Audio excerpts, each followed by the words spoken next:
and that is to add more wells to the west side water bank. So the framework for my presentation is to go over the proposed well locations, describe these 5 wells and what areas they're pulling water from, go through the potential capacity range of the wells in each of the areas, talk about the recovery pipelines that will bring the water back to the central location for the water bank, and then talk about the addition of the next tank, 40-gallon tank that currently exists where there was designed for 2. So I'll show you that as a layout and what all that would be in total construction costs. So to construct those facilities, we also bring you a design proposal through bid assistance for multiple construction contract packages.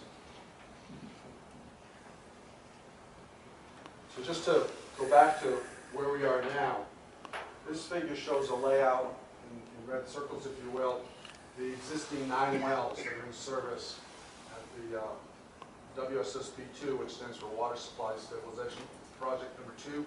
So we've been calling it West Side Water Bank. It's a little easier. Now that you have an East Side Water Bank, just call this the West Side Water Bank, since WSSP2 doesn't initially mean anything to a lot of people right off the bat. So we'll be calling it West Side Water Bank in the title and as we proceed, if that's all right with everyone. So there's 4 wells along the north. They are pretty high production wells. There's 4 wells along the middle. They're sort of modern in production.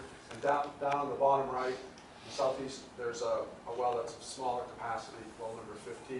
The piping exists to bring all these to the central location labeled. There's the tank site, and that's where the water is chlorinated and then delivered through a 48-inch pipe out 5.5 miles over to your SNP collector line.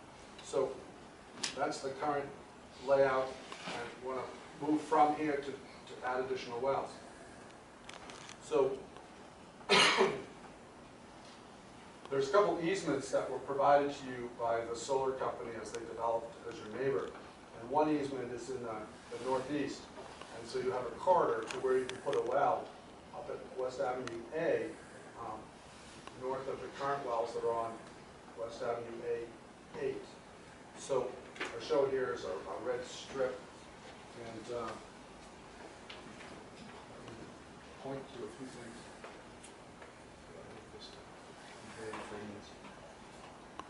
All right, so that would be this strip. So we put a well out here. It's a half mile north of EW19, which is a fairly high production well. We've actually purchased 2 20-acre parcels to the east of EW19. This 20-acre and this 20-acre. So we can put 2 wells here that would be a quarter mile apart. The capacity of the wells actually decreases a bit as you go from well 16 to 17 to 18 to 19.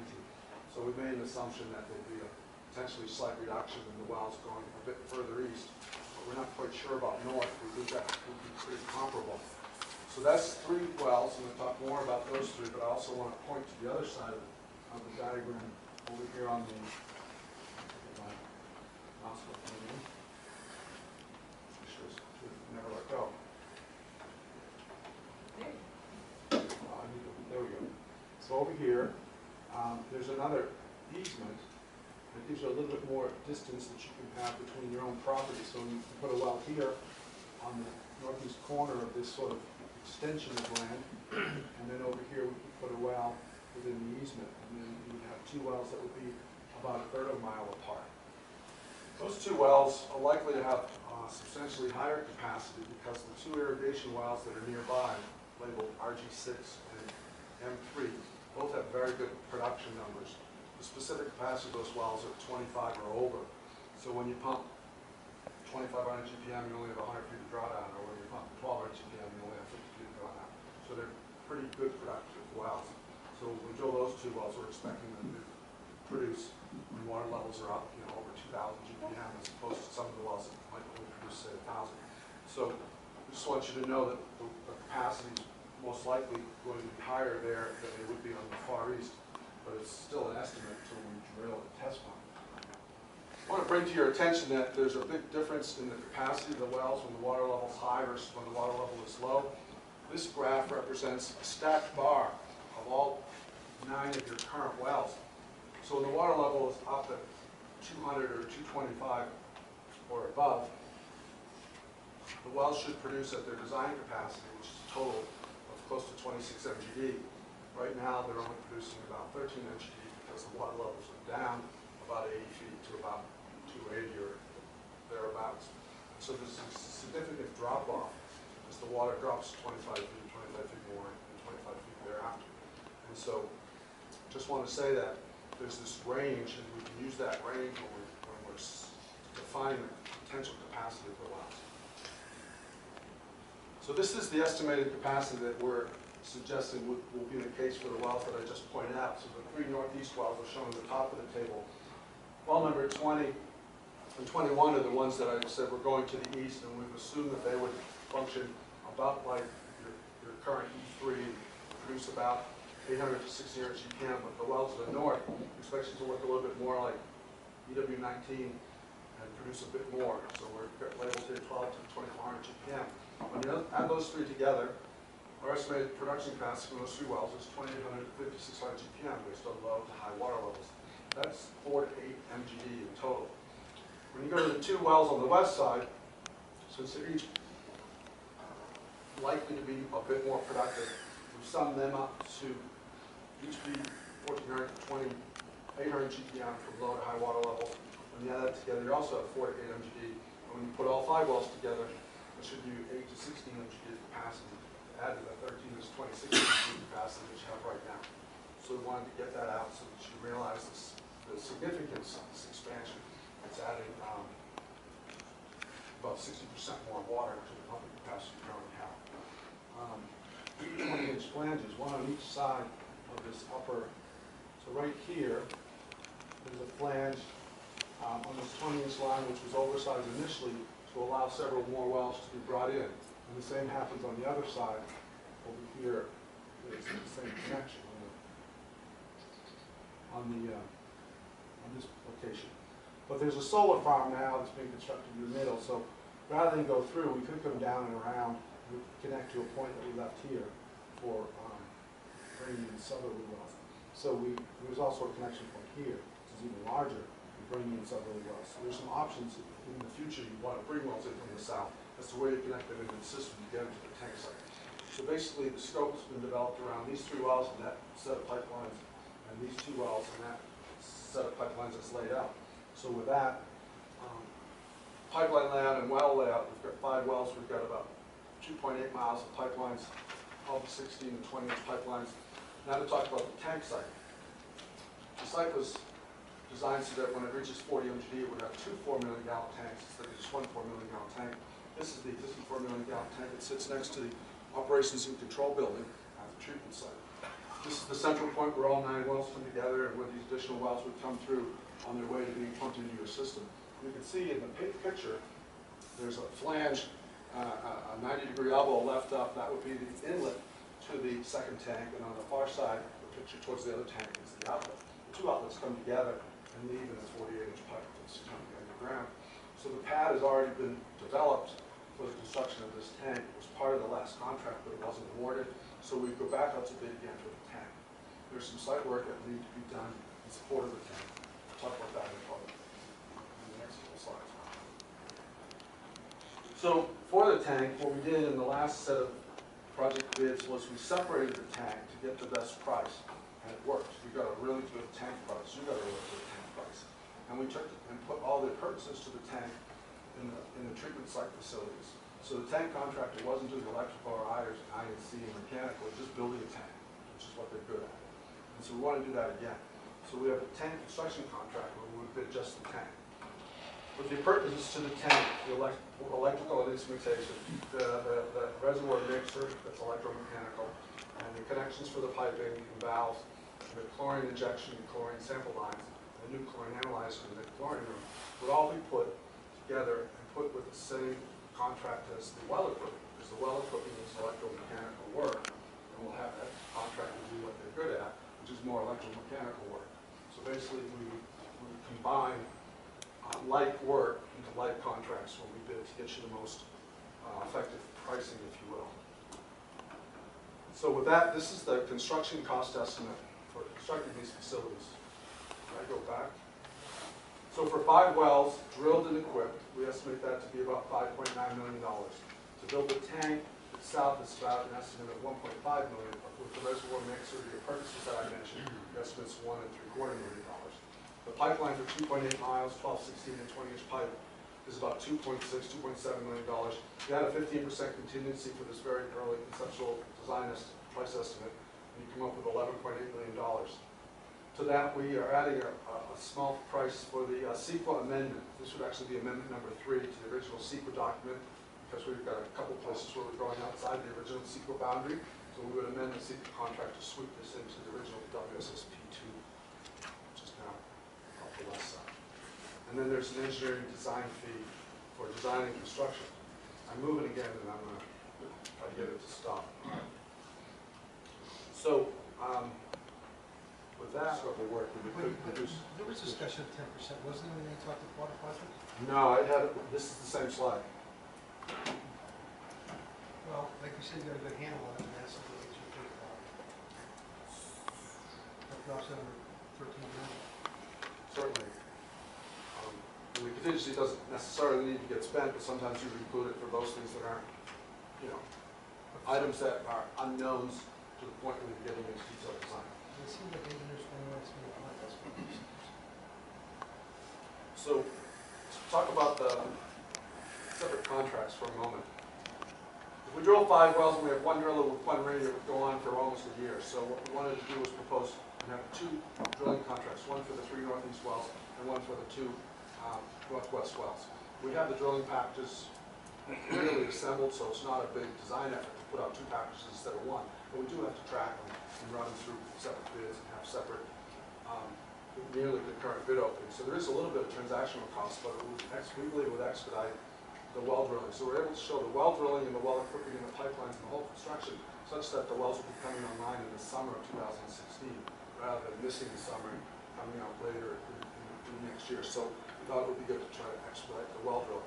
The well equipping is still just 1 contract for all 5 wells. The tank construction would stand on its own as a separate contract, as I mentioned. And the well collecting pipelines would be a separate contract. So there would be 5 construction contracts. AECOM on our team be doing the pipelines, we would do the other contracts. And then AECOM and us would be working together during the bid assistance, providing bid support. So with that, this is the proposed design fee, which includes project management, also includes survey, the geotechnical work, it has the CEQA amendment that I mentioned, and then has separate line items shown to do the drinking water source assessments that have to be done on the wells, and there's 5 wells, so there's a fee to actually do those and submit those to the health department. The well drilling is for 2 packages, and the tanks, those fees are relatively low because they're very familiar packages to us that we've put out with you several times before. So the well equipping and treatment side is a bit more unique, as is the pipeline design for this work. And when you total that together with the 5 bid assistance, we're at this number of $489,000. So the CD is only for the fine. Right, it's not, does not include construction management. It takes you through the bid assistance for each of these contracts. I'm happy to answer any questions if you have them. And the next slide is simply, if you are to proceed with this project, we ask that you amend our contract to add $489,500 for us to do the design work and bid assistance for these 5 construction packages.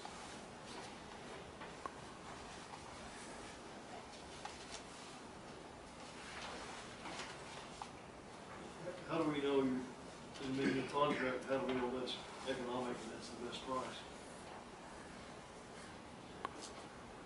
We reviewed it with staff and we reviewed it with the Water Projects Committee, but happy to answer any questions about it or talk about it in percentages or hourly rates if you'd like.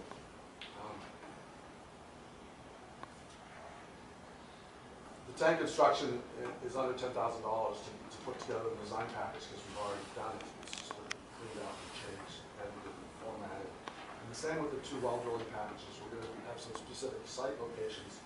But since we've done now 3 well drilling jobs for you, we have the specifications down pretty well. So it's not a major item to go through those 2 sets. And so those 3 sets of packages are under 1% of construction costs.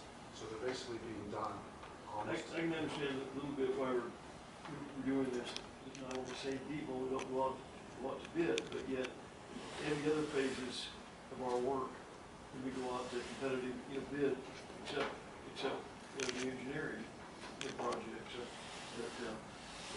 but again, I can understand a little bit why we're doing that. And I think in the future, we're going to think about, something like this a little different, we're doing that. Well, how much have we already paid for those first things that you mentioned that you're just gonna have to run through your computer and make a few changes? How much have we already paid? To go back to adding up, original well drilling design was probably 30,000, and the size was probably 25,000. Now it's 10. But you do have a 1,100 document, you do need site maps, changed a few things to make it specific to the project. And again, it's a fairly small effort compared to most any other design project, if you will. Well, is there any room to negotiate down on this then? Because it seems like to me, $10,000 to make a few changes on something we've already done, you know, that we should get more of a break from that. That's just one thing that I'm thinking of. Remember the tank design was probably more like 40,000 or something. It was embedded in the other project and it's separated. But it's something that we've already paid you to do. You just have to make some minor changes. And that's why the prices are so very, very low, yes. So are you saying this is it?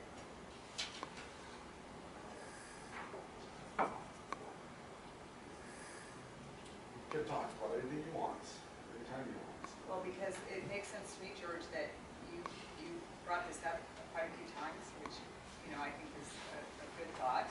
But when we're starting a project like this, would be the time to get a second bid now, not wait until we're further into something like this. So, if it's something we want to start doing, there's no reason to not start it now. Yeah, that's a good point. I know some of this time is some essence, so that's the only thing I'm sensitive. I think you almost have to refer to the projects committee how sensitive the time is on this. Let me ask you this, that's a good, both of them point. Why the urgency stuff is one thing, but it almost like sometimes, I'm not saying this has happened this way, but they're burying the urgency stuff into the new stuff. Why aren't they separated? You see what I'm saying? I mean, It's not Well, money. I guess mine, and I'm going to say it because to me it's for this one, the next one, and the one that we said we're going to have a special board meeting on. We're not voting for 489,000, we're voting for $13 million. Right, exactly. exactly. And Exactly. I have a problem with the new, I hate to jump to the next, but on the new construction site, because we've never, ever, as far as I can find out, agreed to build a building. We've done the first step, and every time we do a project, we do the first step, which makes a conveyor belt, we do the next step, and the next step, and we never seem to get off of it, because we're doing the bid and the construction design, and then we're doing the management, and then we're doing this, So and far we're into doing that. it. And so, I'm not looking at 489,000, I'm looking at $13 million. And I said, back in November that I'm not gonna vote on any new I'm not gonna vote yes on any new projects until we decide how we're gonna pay for it. Because all we're doing is pulling our reserve down. Well, I've said that a couple of times. Yeah, so I mean, that's why I think that special board meeting is very important, but I'm not looking at 489,000, I'm Right. looking at 13 million. Well, the question you brought up is very valid, because the 13 million, yeah, we need all these projects, but when do we decide to open it up, allow everybody to be competitive? That's the part I don't understand. No, I think I'm not even ready for that, because I'm ready to say, where do we come up with $13 million with? Because once we say yes to this, then we just seem to be in the conveyor belt. We say yes to the next one, yes to the next one, it's done. Maybe we do need that special board meeting a little sooner to talk about I think so. Because, and number two, it's like, I don't know where the state is, but, we got grant money to do a lot of some of the other stuff, and I know the Prop 1A and all those grants are coming right down the road, and I'd sure hate to kick all this into gear and then lose out on getting 75% matching, is that what it was? I mean, I don't know what it's gonna be this year, but it's like, I go a whole lot farther. I'm not saying we can get it, I'm not saying what it's gonna be, but there is gonna be some rent money coming out.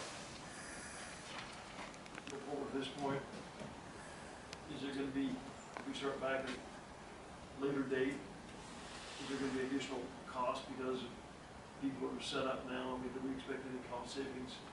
Like, the people who are here already on site, their bids are more competitive? Or does it make much difference, or they come and go pretty fast? I think on this particular project, and again, this is, I think, good basic question, and that's why I think the finance committee looked at all these projects and said, we need to really step back and look at all these, and maybe have a special board meeting, talk about our capital improvement projects. And this was one of the ones that was listed as being considered, you know, it's kind of in the consideration. You're not gonna get water out of this project this year. So it's, you know, is there an urgency, you know, if next year's dry, you know, so, and are there well drillers on the site that would save you mobilization? I don't think so, not gonna happen. So you're gonna pay mobilization and all that kind of stuff anyway. I mean, you know, when we've done east side things, we had a well driller on site where they're gonna move 100 feet, or, you know, they're gonna move over, drill a new well. That was a consideration. On this one, no, you know, it's a whole. And the third more free water, $50 an acre foot, which we're gonna talk about later today. We don't want to use AVEK water, and you know, it's like you know, they want us to have all this stuff, and you know, but they don't want to take the water. Just like what's going on at Apton. You know, everybody wants water there. The plants, it costs us $950 an acre foot to buy that water and get it treated for District 40 down to 37 down in Apton. But they're only paying $400 an acre foot because they don't want to raise the prices.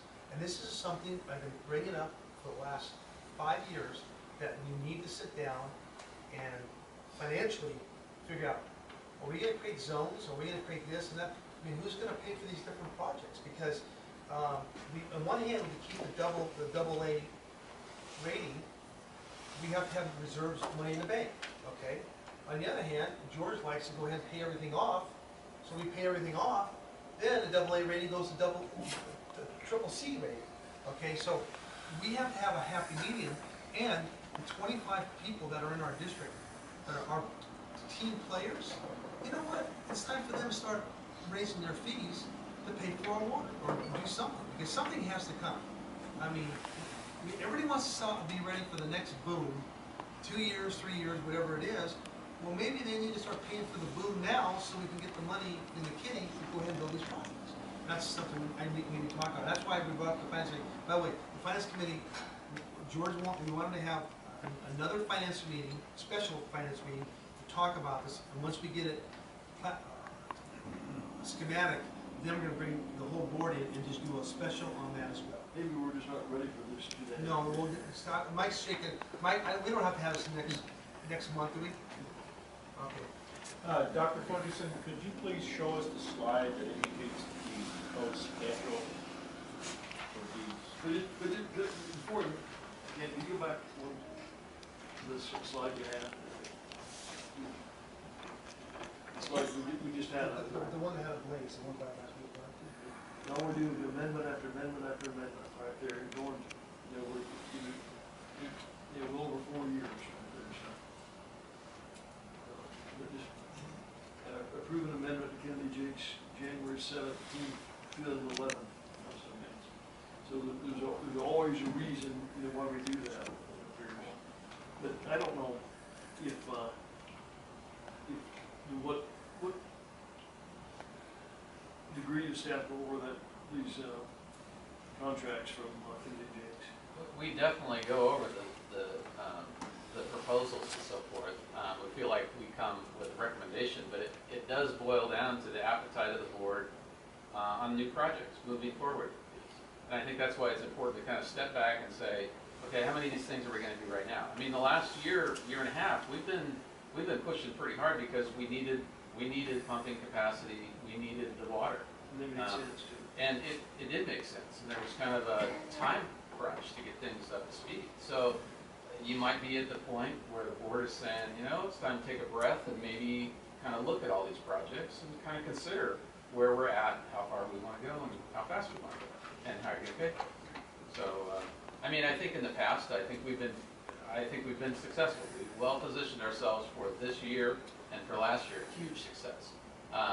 Going forward, though, it's every year is different, and every year you want to take another shot. Well, let's go one step further. When you're going to give us a report in a few minutes, let's talk about what's operational right now when it comes to treatment plants being down.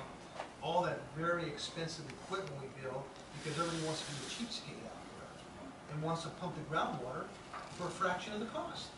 I don't see everybody turn off their wells during this period right now and just pumping 100% AVEK water. Well, what's the reason? Yeah, I think really. What is the reason? I mean, the reason was to keep the water in the ground, but you know what? Nobody wants to do that. We got three plants off, basically. Right. I mean, you know, they should be all putting their orders in, paying the $400 so we can start paying us back. You know what? They're going to be the ones who are going to get hit between the eyes, because if we slow this stuff down and they need things in the future, it's going to be their problem. You know, so I mean, that's a good point. I mean, these are all good, very good things that we're bringing up. So, a lot of money. As many other things, they've added a lot of new requirements in these urban water management plans. It's getting more and more complicated. So Tom's going to walk you through just an informational package here and answer any questions for you. Yes, this is the same presentation that's in your package. As Dan mentioned, there's some new things coming around this year, 2015. That's why we're bringing this back to the board early, trying to get a jump on this and ask for recommendation to go out for RFP consultant. A little bit of background on the Urban Water Management Plan. The Urban Water Management Planning Act was put into place in 1983, and it required suppliers, water suppliers, to deliver 3,000 acre feet or more, or have 3,000 customers or more to do this planning document. Basically, it's updated every 5 years, and it's due by the end of the year, generally. The plan requires adoption by all water suppliers, so that's why we're bringing it back to the board. We have to go through a formal adoption by the board at some point. The objective of the plan is to accomplish long-term planning by the water agencies in these 5-year increments. Basically, it is to show the public what steps we are taking, not only for short-term water supply reliability, but also long-term reliability. So we look at, not only do we look at average water years, but we look at single dry years with multiple dry year problems, drought. You know, we have to address all of these things. Those are the very basics of the plan. But as you'll see, it's getting more and more complex every year. The objective too is to ensure adequate water supplies for existing and future demands. And that's what I was mentioning. Implementing conservation, you know, efficient use of urban water supplies, things of that sort. Build a show. That's a good point right there. This is ensure adequate water supply for existing and future demands.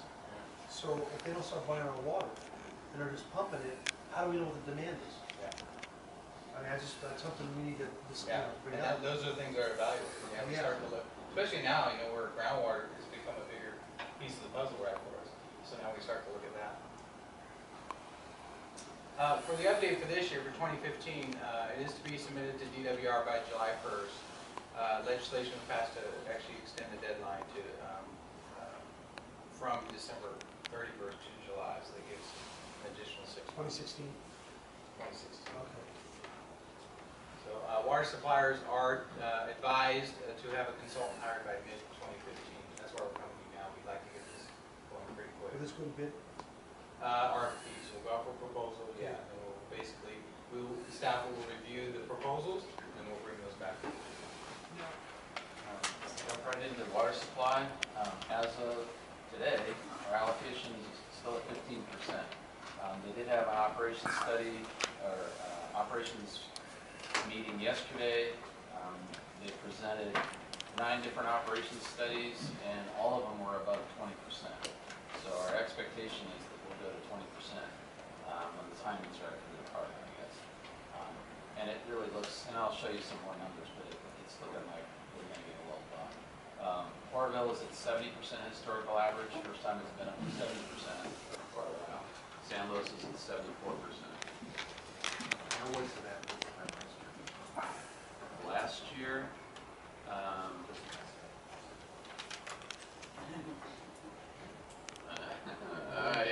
yeah, More. lower. Yeah, less than 7. Sorry, I really, oh, you know what, I may have, yeah, we might have a number for that. Let's see if this chart shows. Here's the reservoir levels right now. Oroville again at 70%, 49% of capacity. San Luis is 74%, historical average 62% capacity. Here. And so we're looking at about 14, 15, 16% snowpack. So it's, comparatively, this is 76, 77, historically dry year. We actually were right on 76, 77. So pretty seriously depleted snowpack. This is precipitation.